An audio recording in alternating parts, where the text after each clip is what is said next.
Buenos días, buenas tardes, buenas noches. En este video vamos a dar toda la información y los detalles en relación a las noticias que han surgido en el mundo River durante estas últimas horas. Vamos a hablar de todo lo que va a suceder el próximo sábado, el duelo entre River y Rosario Central. El Millonario necesita sumar de a 3 para empezar ya a acomodarse definitivamente en los primeros lugares de la zona B de este torneo Apertura, asegurar la clasificación teniendo en cuenta que este es el último cotejo que va a estar disputando el equipo del Muñeco antes del inicio de la fase de grupos de la Conmebol Libertadores. Hablaremos también de todo el esfuerzo que está haciendo un jugador muy importante, no solamente para el entrenador, sino también para el hincha de River, que está haciendo todo lo posible para estar justamente en el día del debut copero. Hablaremos también de cómo regresarán los jugadores que representaron a sus respectivas selecciones durante esta fecha FIFA, del calendario muy apretado que tendrá el equipo de Gallardo a partir del duelo del próximo sábado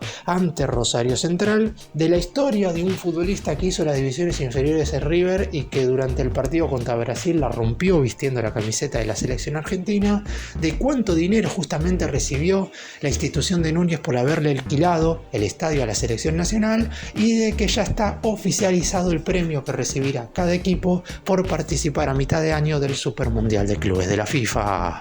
Empecemos. Vamos a comenzar repasando la probable formación que estaría poniendo Gallardo de cara al partido del próximo sábado ante Rosario Central. Faltan poco menos de 48 horas para la disputa de ese encuentro. En principio, y obviamente si miramos lo que fue el último cotejo oficial que jugó River, que fue aquel por Copa Argentina contra Ciudad de Bolívar, y obviamente va a haber muchas modificaciones, teniendo en cuenta que ese duelo el Muñeco lo disputó con una gran cantidad de suplentes, teniendo en cuenta que había muchos futbolistas que no estaban a disposición por lesión y otros que estaban justamente representando a sus respectivas selecciones. Por lo pronto, nombre por nombre, para ir viendo en qué situación se encuentra cada futbolista. En el arco está Franco Armani, que regresaría luego de que Ledesma atajó en el duelo por Copa Argentina. Fabricio Bustos va a ser el lateral derecho ante la lesión de Montiel. La pareja de centrales, yo creo que serán los dos jugadores que estuvieron con sus selecciones, Paulo Díaz junto con Germán Pesera, teniendo en cuenta que si bien Martínez Cuarta va a estar disponible, estará recuperado, yo creo que lo guardará el Muñeco para lo que va a ser el duelo en el debut copero. En el lateral izquierdo estaría jugando Marcos Acuña, que volvería al 11 en lugar de Milton Casco. Mitad de la cancha, Enzo Pérez sería el mediocampista central. Acá no hay mucha duda porque recordemos que Matías Craneviter se lesionó y no va a estar a disposición no solo para este partido, sino que tampoco estará el miércoles en el duelo que River jugará en Lima. A su costado estará Rodrigo Aliendro, un poco más adelantados Franco Mastantuono y Maxi Mesa, y en la delantera juega Borja Seguro, y después el acompañante del colombiano me parece que es la mayor duda que hoy por hoy hay en la cabeza del entrenador, porque Sebastián Drussi lo más probable es que esté disponible, pero también es probable que Gallardo quiera guardarlo para el duelo del próximo miércoles. Otra circunstancia podría ser que ponga a Tapia o a Zubiabre, que son los dos que se repartieron un tiempo cada uno el partido contra Ciudad de Bolívar. Dependerá de lo que Gallardo quiera hacer y de a quién vea mejor como acompañante de Borja, porque la realidad es que ninguno de los dos tuvo un buen rendimiento en el partido por Copa Argentina, pero aún así no creo que el Muñeco quiera poner 5 mediocampistas, porque la única vez que jugó de esta manera en este 2025 fue contra Estudiantes. Drussi había sido la única referencia de área con 5 volantes y el Millonario perdió 2-0 en lo que es hasta este momento la única derrota durante este año calendario, así que me parece que va a elegir a un acompañante de Borja. Lo que deberá hacer es escoger al correcto. Después no creo que haya muchas más dudas porque la rotación general llegará, voy a estar hablando del calendario después, pero en el medio de lo que van a ser los dos partidos por Copa. River jugará el 2 y el 8 de abril por Libertadores en el debut y en la segunda jornada, y entre medio tiene un partido por torneo Apertura, y en ese cotejo del medio seguramente sí haya una enorme cantidad de jugadores alternativos, porque la mayoría es no desgastar a la gran cantidad de jugadores recién en el inicio de esta seguidilla de encuentros, teniendo en cuenta que durante abril y mayo River disputará una enorme cantidad de encuentros. Y Gonzalo Montiel no va a estar disponible para el partido de este sábado, teniendo en cuenta que cuando se lesionó, que no fue en el partido ante Ciudad Bolívar, sino que fue en el cotejo previo frente a Riestra de visitante, habrán pasado tan solo 2 semanas y como sufrió un desgarro, el tiempo aproximado es de 21 días, no va a poder estar presente contra Rosario Central en el Monumental. Sin embargo, el jugador no pierde las esperanzas y está haciendo todo lo posible en lo que representa a trabajos regenerativos y a intensificar las cargas cada vez que van pasando las prácticas para estar en el duelo copero frente a Universitario. Por lo pronto, si como dije recién tomamos como punto de inicio la fecha en la cual se lesionó y el duelo frente a Universitario en Lima, habrán pasado 18 días, que son 3 menos de los que normalmente se necesita para recuperarse de un desgarro. Es verdad que cada cuerpo es distinto, que el físico de los jugadores es un poco más privilegiado en relación a la comparación con otros seres humanos, porque están totalmente activos, pero aún así la idea, como dije antes, es no arriesgar a ningún jugador por demás, porque de última, si Montiel no está recuperado para el duelo por Copa Libertadores, sí lo va a estar para el partido que River estará jugando 3 días después contra Sarmiento por el torneo Apertura, o la otra semana para cuando tenga que jugar el segundo duelo de la fase de grupos contra Barcelona de Ecuador en el Monumental. La realidad es que Montiel no es que se perdió una gran cantidad de partidos por lesión, se perdió el debut por Copa Argentina, este duelo ante Central seguro, y como mucho se perdería 3 partidos, no es que por este desgarro se perdería 6 o 7 encuentros, algo que sí podría pasar si lamentablemente se lo apura y se resiente de la lesión, porque como dije antes, desde comienzos del mes de abril, o mejor desde finales del mes de marzo, porque este partido ante Central es al término de este tercer mes del 2025, a River se le viene una seguidilla importantísima de encuentros, y no tener a Montiel sería verdaderamente algo muy malo para Gallardo, porque es uno de los jugadores de campo, creo que junto con Mastantuono son los únicos dos, que durante este 2025 han mantenido cierta regularidad, dejando de lado obviamente a Franco Armani, que ha tenido un rendimiento superlativo en general cada vez que le ha tocado atajar. Pero por lo pronto Montiel está haciendo todo lo posible para intentar estar ante Universitario, aunque creo yo que si no lo ven a inicios de la semana que viene en una buena forma física, ni siquiera se subirá al avión para viajar a Lima. Vamos ahora a hacer referencia a aquellos jugadores que estuvieron representando sus respectivas selecciones durante la fecha FIFA. En principio, en las nóminas había 4 jugadores de River, sin embargo Montiel terminó siendo dado de baja por parte de Scaloni para la selección argentina, teniendo en cuenta que sufrió un desgarro el fin de semana previo a tener que sumarse a la delegación nacional. Sin embargo, otros 3 jugadores del más grande estuvieron con sus respectivos países. El que no ven en pantalla es Germán Pesela, porque no jugó ningún minuto vistiendo la casaca del albiceleste ni contra Uruguay ni frente a Brasil, por lo que va a llegar totalmente descansado y al 100% de sus condiciones físicas para enfrentar el próximo sábado a Rosario Central. Después hay que hablar de los otros 2 jugadores que sí son los que ven en pantalla. Por el lado de Kevin Castaño, jugó tan solo 5 minutos en esta fecha FIFA porque ingresó sobre el final en la derrota de Colombia contra Brasil en la primera parte, es decir, el jueves de la semana pasada. Y en el duelo que jugó Colombia como local frente a Paraguay el pasado martes, estuvo en el banco sin ingresar. El inconveniente en relación a Castaño sería el viaje, porque jugó en Barranquilla y se sumó recién hoy al plantel. No estuvo ayer en el entrenamiento donde muchos jugadores ya regresaron. De hecho, Pesela ya desde ayer está entrenándose con River. Castaño recién se terminó de sumar hoy, por lo que con 2 entrenamientos, sabiendo que llegó hace poco a la Argentina, porque solamente estuvo en el banco contra Riestra, veo difícil que Gallardo lo ponga como titular frente a Central. Sí lo veo en el banco de relevos y pudiendo debutar y sumando sus primeros minutos si es que así lo decide el entrenador. Y el caso de Paulo Díaz sería el más emblemático de todos, hablando específicamente de esto, porque el chileno jugó 180 minutos, fue titular en los 2 partidos y sumó la totalidad de minutos en ambos encuentros con el conjunto trasandino. Su nivel no fue malo, la realidad es que Chile perdió contra Paraguay 1-0 y empató 0-0 contra Ecuador. El punto de vista defensivo del equipo chileno fue bastante bueno y el nivel de Paulo Díaz fue positivo. Acá la pregunta que nos hacemos es si Martínez Cuarta estaría bien y al 100%, teniendo en cuenta que está regresando de la lesión, estaría disponible contra Central. Yo creo que sería Martínez Cuarta y Pesela la dupla que jugaría contra Central, y a Paulo Díaz se lo guardaría para el partido ante Universitario. Pero como Martínez Cuarta no está del todo bien, hay que ver qué es lo que sucede con el chileno, que el último duelo lo jugó cerca acá en su país natal y por eso mismo el viaje no fue ningún tipo de inconveniente. Así que si Gallardo lo quiere, lo tendrá a disposición, aunque con una carga de minutos bastante más grande que la de los otros 2 jugadores. Y el calendario le viene bastante apretado al equipo de Núñez, que durante los meses de abril y mayo tendrá que disputar una enorme cantidad de encuentros por la Copa Libertadores, jugará los 6 duelos de la fase de grupos, y por el torneo Apertura, que hasta ahora tiene que disputar los encuentros finales, los 6 partidos que le restan correspondientes a la zona B,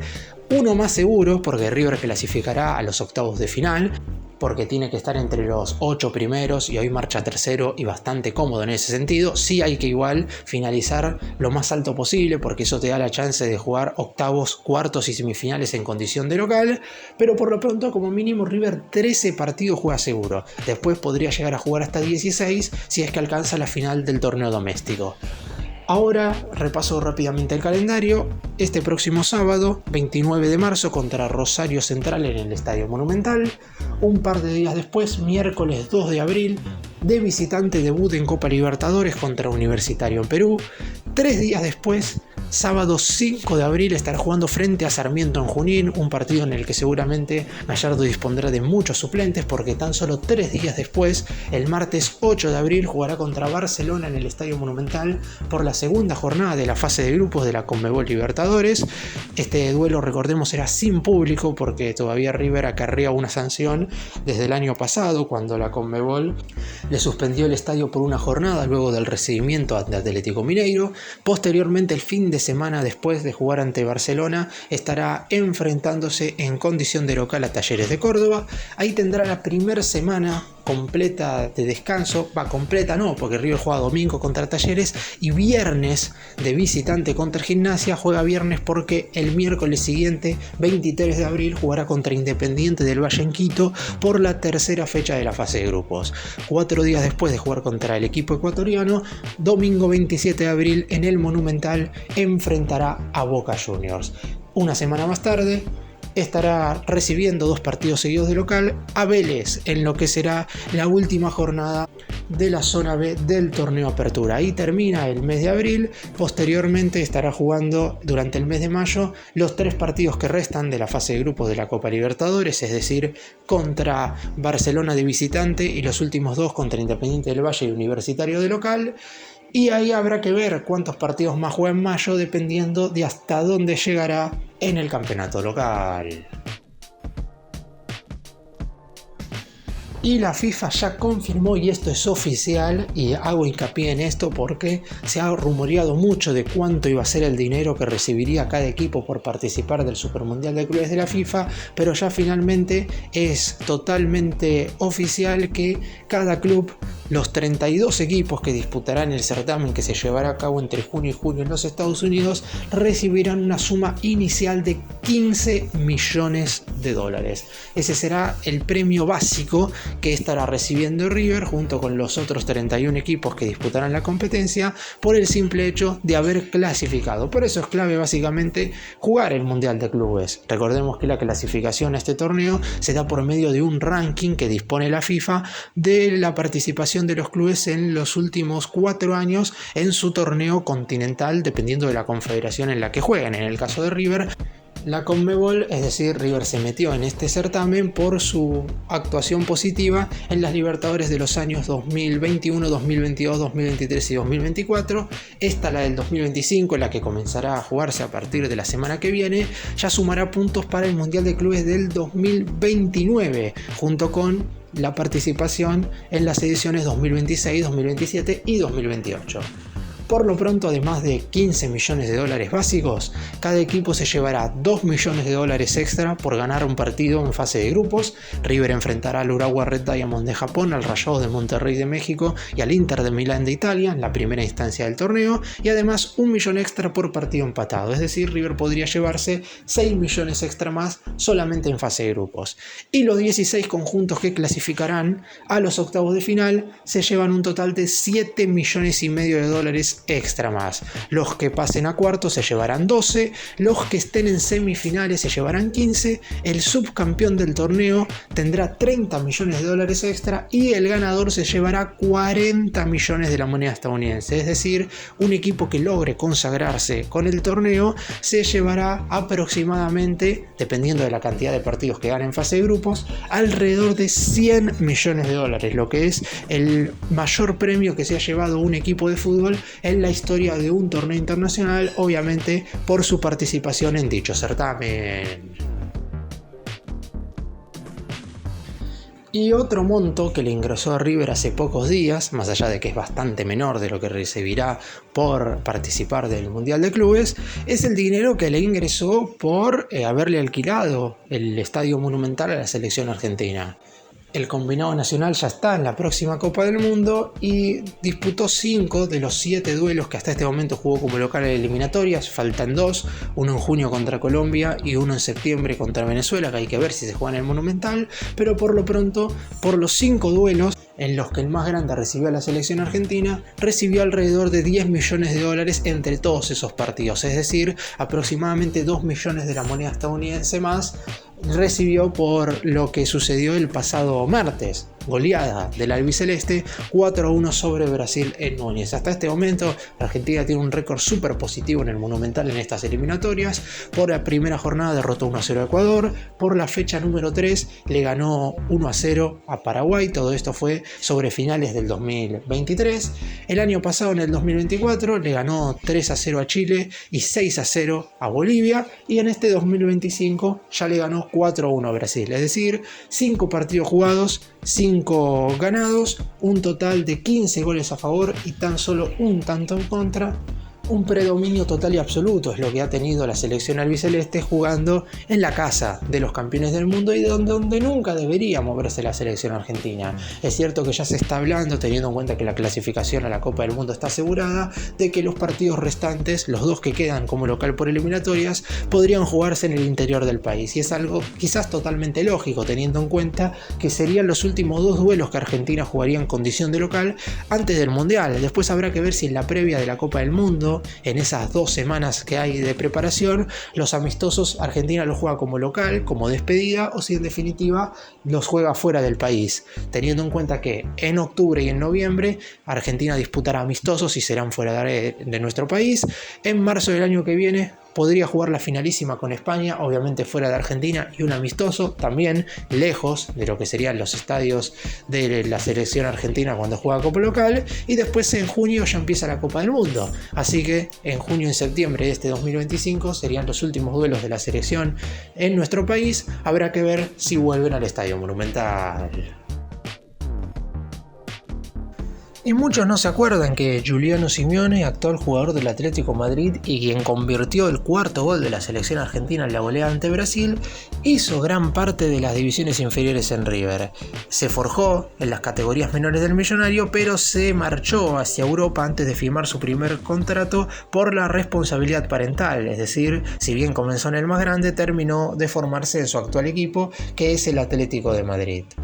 Simeone se sintió como en casa el pasado martes en el Monumental y convirtió un verdadero golazo en lo que fue el 4º tanto de la selección argentina. Al igual que sus 2 hermanos mayores, Giovanni y Gianluca, el hijo más chico del Cholo Simeone comenzó su camino en las inferiores del más grande, donde su padre había dirigido al club en el año 2008, cuando él tan solo tenía 4 años. Formó parte de la camada que forjó a la categoría 2002, integrada por otros, hablando de los jugadores más conocidos, Santiago Simón, quien hoy alterna titularidad y suplencia de la mano de Gallardo, y por ejemplo también Franco Alfonso, que en su momento formó parte del plantel de River, después se fue primero cedido a Huracán y después a préstamo a Central Córdoba de Santiago del Estero. De hecho, Giuliano atesora un gran recuerdo con la banda, que es que se consagró campeón de la 8ª división tras marcarle un gol agónico a San Martín de San Juan y ganarle 1-0 en las canchas auxiliares del Monumental. Pero a diferencia de su hermano Giovanni Simeone, que anotó de hecho tantos en torneos internacionales de la mano de River porque se consagró campeón de la Copa Sudamericana, el menor de los hijos del Cholo no llegó a estrenarse con la camiseta riverplatense porque cuando estaba en la 6ª decidió irse al Atlético Madrid con el pase en su poder, dado que todavía no había firmado su primer contrato como profesional y estaba respaldado por la herramienta legal de la responsabilidad parental, antiguamente conocida como la patria potestad.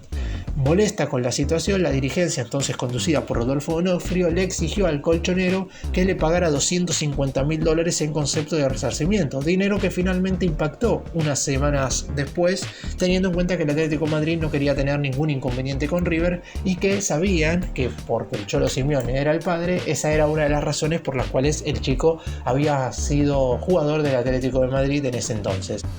Obviamente que hoy no se está pensando absolutamente para nada en que este jugador regrese al club, teniendo en cuenta que es un futbolista que ha pasado solamente por las categorías menores, no llegó a debutar, no es un jugador querido por el hincha de River, pero vale la pena recordar que en su momento pasó por las divisiones inferiores del club. Para cerrar y hacer un breve resumen de todo lo que mencioné en este video, Gallardo tiene que terminar de despejar algunas dudas e incógnitas en relación al equipo que estará enfrentándose el próximo sábado a Rosario Central en el regreso de River a disputar el torneo Apertura. Veremos cómo se encuentran Paulo Díaz y Kevin Castaño, que fueron los dos futbolistas que sumaron minutos con sus respectivas selecciones en esta fecha FIFA, y también hablando de Gonzalo Montiel, que intentará llegar de la mejor forma posible al debut copero, aunque estaría muy apurado por los tiempos debido al desgarro que sufrió. Por lo pronto River entre abril y mayo tendrá una enorme cantidad de cotejos, serán 14 confirmados que podrían llegar a ascender a 17 dependiendo de la actuación del más grande en el torneo doméstico. Se confirmó que todos los equipos, los 32 clubes que participarán del Supermundial de Clubes, recibirán como mínimo $15 millones por disputar la fase de grupos. Por cada partido ganado en esa instancia se podría recibir $2 millones extra más, así que es importante que el más grande se prepare de la mejor manera para disputar entre junio y julio esa competencia en los Estados Unidos.